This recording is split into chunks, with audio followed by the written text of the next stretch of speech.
Harish, the best academy. Hi friends, welcome to Harish academy. ఈరోజు వార్తలు నిలిచిన జాతీయ అంతర్జాతీయ రాష్ట్రీయ అంశాల గురించి, వార్తలు నిలిచిన వ్యక్తులు, అవార్డులు, పుస్తకాలు, మరి క్రీడా సంబంధిత సమాచారం, ఒక్కొక్క అంశాన్ని వివరంగా తెలుసుకుందాం. ఈరోజు మన ఫస్ట్ టాపిక్ వచ్చేసి సూపర్లేటివ్ టాపిక్. సూపర్లేటివ్స్గా మనం ఏ టాపిక్స్ని డిస్కస్ చేస్తున్నాం? భారతదేశంలోనే లేదా ప్రపంచంలోనే మొట్టమొదటి, అతిపెద్ద, అతి చిన్న, పొడవైన ఇటువంటి ప్రత్యేక పదాలతో కూడిన సమాచారం ఏదైతే ఉంటుందో వాటిని మనం సూపర్లేటివ్ టాపిక్స్గా డిస్కస్ చేస్తున్నాం. సో ఇక్కడ లడఖ్ కేంద్రపాలిత ప్రాంతంలోని ఒక లొకేషన్, ఒక పాస్ వార్తల్లోకి వచ్చింది, షింకులా పాస్. ఇటీవల వార్తల్లోకి వచ్చిన షింకులా పాస్, ఒక పాస్, అది ఎక్కడ ఉంది అంటే లడఖ్ కేంద్రపాలిత ప్రాంతంలో ఉంది. ఈ ప్రాంతంలో బార్డర్ రోడ్స్ ఆర్గనైజేషన్ వారు ఒక నిర్మాణాన్ని చేపడుతున్నారు. దాని యొక్క ప్రత్యేకత ఏంటంటే ప్రపంచంలోనే అత్యంత ఎత్తైన ప్రాంతంలో నిర్మిస్తున్న tunnel, world's highest tunnel is being constructed at which pass అని అడగవచ్చు, షింకులా పాస్. సో దీని యొక్క ప్రత్యేకత ఏంటంటే, మరి హైయెస్ట్ అంటున్నాను కదా, హైయెస్ట్ అంటే ఎంత ఎత్తులో దీన్ని నిర్మిస్తున్నారంటే 16,580 ఫీట్స్, సముద్ర మట్టానికి ఇంత ఎత్తైన ప్రాంతంలో నిర్మిస్తున్న ఒక టన్నెల్.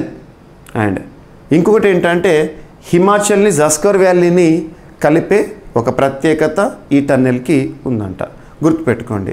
సో ఇటీవల వార్తల్లోకి వచ్చిన ప్రపంచంలోనే అత్యంత ఎత్తైన టన్నెల్ ఏ ప్రాంతంలో నిర్మితం అవుతుంది, ఎవరు నిర్మిస్తున్నారు? Border roads organisation. ముఖ్యంగా మీరు భారత్ వివిధ దేశాలతో అంతర్జాతీయ సరిహద్దును పంచుకుంటుంది కదా, ఆయా ప్రాంతాల్లో ఆ అంతర్జాతీయ సరిహద్దును పంచుకుంటున్న సరిహద్దు ప్రాంతాల్లో డెవలప్మెంటల్ యాక్టివిటీస్, ముఖ్యంగా రహదారుల నిర్మాణం, ఇటువంటివి ఎవరు చూస్తారంటే బార్డర్ రోడ్స్ ఆర్గనైజేషన్. అండ్ ఇటీవల వార్తలకు వచ్చిన షింకులా టన్నెల్, షింకులా పాస్ ఎక్కడ ఉందంటే లడఖ్ కేంద్రపాలిత ప్రాంతం అని గుర్తుంచుకోండి. అండ్ నెక్స్ట్, తరచూ వార్తలు నిలుస్తున్న ఐఐటీస్ ఏవైతే ఉంటాయో వాటిపైన ప్రత్యేక శ్రద్ధ చూపండి. ఏ పోటీ పరీక్షనే కానివ్వండి, ఏ స్థాయి పోటీ పరీక్షనే కానివ్వండి, ఐఐటీస్ గురించి క్వశ్చన్స్ లేకుండా క్వశ్చన్ పేపర్ ఉండదు. సో రీసెంట్గా ఐఐటి రూర్కీ వార్తల్లోకి వచ్చింది. దేనికి సంబంధించిందంటే వారు ఒక టెక్నాలజీని డెవలప్ చేశారు, ఒక ఫ్రేమ్వర్క్ని డెవలప్ చేశారు, framework to predict landslides. So land slides కానివ్వండి, వివిధ విపత్తులు ఏవైతే ఉంటాయో వాటిని హిమాలయ రేంజెస్లో, హిమాలయ రీజన్ ఏదైతే ఉంటుందో ఆ ప్రాంతంలో ముందుగానే గుర్తించే ఒక ఫ్రేమ్వర్క్ని అభివృద్ధి చేస్తూ వార్తల్లోకి వచ్చారు. దేని ఆధారంగా అంటే రెయిన్ఫాల్ ప్యాటర్న్స్ని ఆధారంగా చేసుకొని వర్షపాతం ఎలా నమోదవుతుంది ఈ హిమాలయ రీజన్లో అని చెప్పేసి ఆ వర్షపాత నమోదుని ఆధారంగా చేసుకొని ల్యాండ్ స్లైడ్స్, ఇవి విపత్తు, న్యాచురల్ డిసాస్టర్స్. సో ఈ ల్యాండ్ స్లైడ్స్ రాకముందు లేదా ల్యాండ్ స్లైడ్స్ ఈ విపత్తు కలగక ముందే హెచ్చరించే ఒక ఫ్రేమ్వర్క్ 6 గంటల ముందే మనల్ని హెచ్చరిస్తుందంట. ఈ ల్యాండ్ స్లైడ్స్ కానివ్వండి, అవలాంచెస్ కానివ్వండి, ఇటువంటి వాటి వల్ల చాలామంది ప్రాణాలు కోల్పోతూ ఉంటారు. రహదారుల వ్యవస్థ కూడా, ఎవరైనా రోడ్డు మీద పోతున్నప్పుడు వెహికల్ మీద డైరెక్ట్గా పడిపోవడం కానివ్వండి, ఇటువంటివి జరుగుతూ ఉంటాయి. సో ఇక్కడ ల్యాండ్ స్లైడ్స్, సో ఇటీవల framework to predict landslides in Himalayan region. So విపత్తులను ముందుగానే హెచ్చరించే, వర్షపాత నమోదాధారంగా విపత్తులను ముందుగానే హెచ్చరించే ఒక సాంకేతికతను ఎవరు అభివృద్ధి చేశారంటే ఐఐటి రూర్కీ అని గుర్తుంచుకోండి. అండ్ కాలుష్యానికి కొత్త కళ్ళెం అనే అంశంతో అంతర్జాతీయ శాస్త్రవేత్తలు రీసెంట్గా గుర్తించిన ఒక అంశము, కార్బన్ డైఆక్సైడ్తో పాటు పలు గ్రీన్ హౌస్ వాయువులను శోషించుకొని కాలుష్యాన్ని తగ్గించగలిగే సరికొత్త పదార్థాన్ని యూకే మరియు చైనాకు చెందిన శాస్త్రవేత్తలు ఇటీవల కనుగొన్నారంట. ధ్రువ అణువులు సమృద్ధిగా ఉండే ఈ పదార్థాన్ని వారు ఏమని పిలుస్తున్నారంటే పంజరాల పంజరంగా పిలుస్తున్నారంట. ఇది కార్బన్ డైఆక్సైడ్ వంటి గ్రీన్ హౌస్ వాయువులను శోషించుకుంటుందని శాస్త్రవేత్తలు చెప్పారు. సో ఏ శాస్త్రవేత్తలు, దాని యొక్క ప్రత్యేకత ఏంటి, ఇన్నోవేషన్, ఇటువంటి మీకు సైన్స్ అండ్ టెక్నాలజీలో ఇంపార్టెంట్. అండ్ ఏపీ అభ్యర్థులు ఎస్ఎన్టీ పైన ప్రత్యేక శ్రద్ధ చూపండి. మీకు నేను CA 360 కోర్సులో ఎస్ఎన్టీకి సంబంధించిన అప్డేట్స్, ఎకానమీకి సంబంధించిన అప్డేట్స్, ఈ 2 సబ్జెక్ట్స్ని కనుక మీరు అబ్జర్వ్ చేస్తే అందులో అప్డేట్స్ పైన క్వశ్చన్స్ వస్తాయి. మినిమం 50% అప్డేటెడ్ ఇన్ఫర్మేషన్ కరెంట్ రిలేటెడ్గా అడుగుతారు. కాబట్టి మీకు CA 360లో 2023 సంవత్సరం నుండి నేను స్పెషల్గా SNT current affairs, economy current affairs అని చెప్తూనే వచ్చాను. వాటికి సంబంధించిన పీడిఎఫ్లు కూడా మీకు నేను కోర్సులో ఇవ్వడం జరిగింది. సో మ్యాక్సిమం ఆఫర్ అనేది అభ్యర్థులకు ఇవ్వడం జరుగుతుంది. జీవీకే స్టడీ సర్కిల్ యాప్ని ఇన్స్టాల్ చేసుకోండి. సో యాప్ ఇన్స్టాల్ చేసుకొని మీరు ఒకసారి ఇందులో శాంపుల్ వీడియోస్ కానీ పీడిఎఫ్స్ కానీ చూడండి. ఓకేనా. అండ్ నెక్స్ట్ వచ్చేసేసి 2024-25 ఆర్థిక సంవత్సరంలో అంటే ప్రస్తుత ఆర్థిక సంవత్సరం ఎప్పుడు ప్రారంభమైంది? ఏప్రిల్ 1 నుండి ప్రారంభమైంది. మన లాస్ట్ ఏప్రిల్ 1, 2024 నుండి 2025 మార్చ్ 31 వరకు ఈ ఆర్థిక సంవత్సరంలో, ఈ ఫైనాన్షియల్ ఇయర్లో భారతదేశం యొక్క వృద్ధి 7% పైనే ఉంటుందని national Council of Applied Economic Research సంస్థ వారు అధ్యయనం చేయడం జరిగింది, గణాంకాలు ఇవ్వడం జరిగింది. సో అంతర్జాతీయంగా ఆర్థిక వ్యవస్థల్లో సానుకూలతలు, సాధారణానికి మించి వర్షపాతం అంచనాల నేపథ్యంలో ప్రస్తుత ఆర్థిక సంవత్సరంలో భారత ఆర్థిక వ్యవస్థ వృద్ధి రేటు 7% పైనే ఉంటుంది నమోదు కావచ్చని ఆర్థిక విధానాల పరిశోధన సంస్థ NCAER అనే సంస్థ, national Council of Applied Economic Research సంస్థ చెప్పడం జరిగింది. సో యూపీఐస్ లావాదేవీలు కానివ్వండి, ఇవన్నీ కూడా సానుకూలంగా ఉండడం వల్ల ఇది మనకు కలిసి వచ్చే అవకాశం. ఈ వృద్ధి రేటు అంచనాలు ఏవైతే ఉంటే వాటి అన్నింటినీ గుర్తుపెట్టుకోండి. మీకు దాదాపు ఎవ్రీ వీక్లో 3 to 4 గణాంకాలు చెప్తున్నాను. ఇప్పటికొక ఈ ఇయర్లోనే 2024లోనే ఒక 30 గణాంకాలు చెప్పాను. మీకు CA 360లో ప్రతి ఒక్కటి కూడా మీకు పీడిఎఫ్లో కూడా ఇస్తున్నాను, అవన్నీ రివైజ్ చేయండి.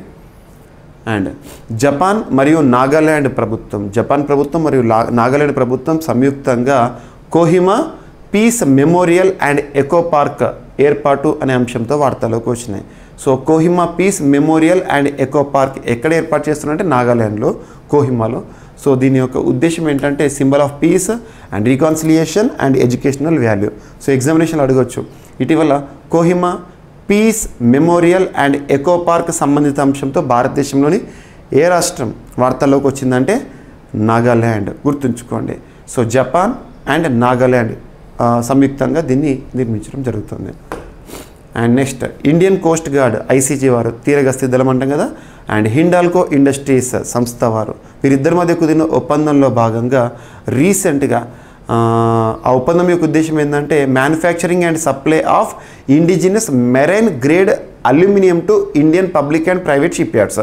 భారతదేశంలో పబ్లిక్ రంగంలోనూ ప్రైవేట్ రంగంలో పనిచేస్తున్న షిప్ యార్డ్స్ ఏవైతే ఉంటాయో ఆ షిప్ యార్డ్స్కి అల్యూమినియం ఏదైతే ఉంటుందో మెరైన్ గ్రేడ్ అల్యూమినియంని పంపడం ఈ ఒప్పందం యొక్క ఉద్దేశము. ఏ సంస్థ పంపాలి అంటే హిండాల్కో ఇండస్ట్రీస్. సో ఎవరెవరి మధ్య ఒప్పందం కుదిరిందంటే Indian coast guard and Hindalco. గుర్తుంచుకోండి. అండ్ బ్లాక్ హోల్స్ అంతర్నిర్మాణ విజువలైజేషన్ను సృష్టించిన నాసా అనే అంశం వార్తల్లోకి వచ్చింది. సో నాసా అంటే అమెరికాకు సంబంధించిన అంతరిక్ష పరిశోధనలు చేసే సంస్థ. ఒక్కొక్క దేశానికి సంబంధించి ఒక్కొక్క సంస్థ.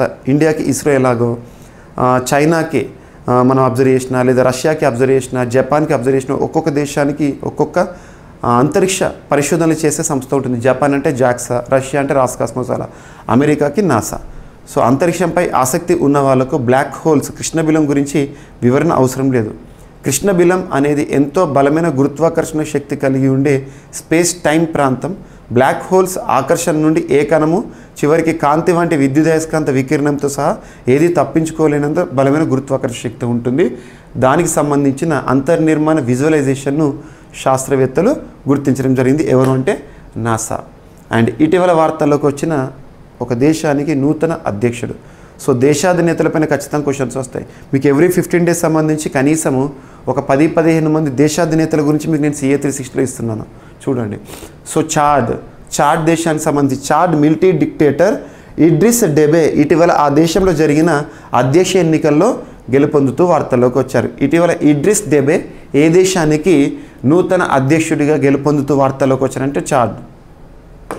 అండ్ ఆండర్సన్, సో పేస్ దిగ్గజం అని చెప్పొచ్చు. టెస్ట్ చరిత్రలోనే క్రికెట్లో టెస్ట్ ఫార్మాట్లో అత్యధిక వికెట్లు తీసిన ఆటగాడిగా చరిత్ర సృష్టించిన ఇంగ్లాండ్ బౌలర్ రిటైర్మెంట్ని అనౌన్స్ చేశారు. రానున్న టెస్ట్ ఆడేసేసి తను రిటైర్మెంట్ ఇవ్వబోతున్నట్టుగా.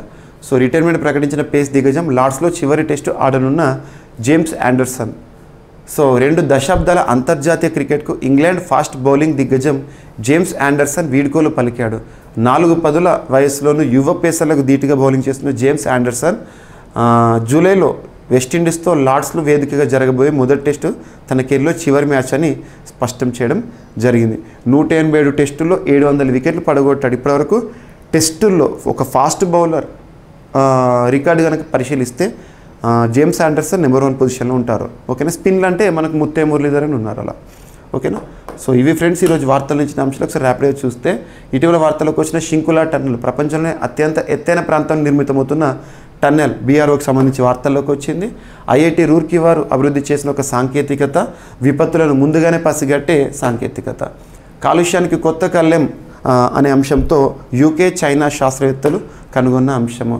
అండ్ 2024-25 ఆర్థిక సంవత్సరంలో భారతదేశం యొక్క వృద్ధి రేటు 7% పైదే నమోదవుతుందని National Council of Applied Economic Research సంస్థ వారిచ్చిన గణాంకాలు. జపాన్ మరియు నాగాలాండ్ ఇరువురు కలిసి ఒక కోహిమా పీస్ మెమోరియల్ని ఏర్పాటు చేసే అంశం వార్తలోకి వచ్చింది. And coast guard, Indian coast guard మరియు హిండాల్కో సంస్థల మధ్య కుదిరిన ఒప్పందము marine grade aluminium supply to shipyards అనే అంశము. అండ్ బ్లాక్ హోల్స్ యొక్క అంతర్నిర్మాణ విజువలైజేషన్ సృష్టించింది నాసా. అండ్ ఇడ్రిస్ డెబే ఇటీవల చాడ్ దేశానికి నూతన అధ్యక్షుడిగా వార్తల్లోకి వచ్చారు. క్రికెట్కి వీడ్కోలు పలుకుతూ వార్తల్లోకి వచ్చిన జేమ్స్ ఆండర్సన్. సో ఇవి ఫ్రెండ్స్ ఈరోజు వార్తలు నిలిచిన అంశాలు. మిస్లేనియస్ అంశాలు ఏమైనా మిగిలిపోతే రేపటి క్లాస్లో జోడించి మరొకసారి నేర్చుకుందాం. రేపు కలుద్దాం. Thank you.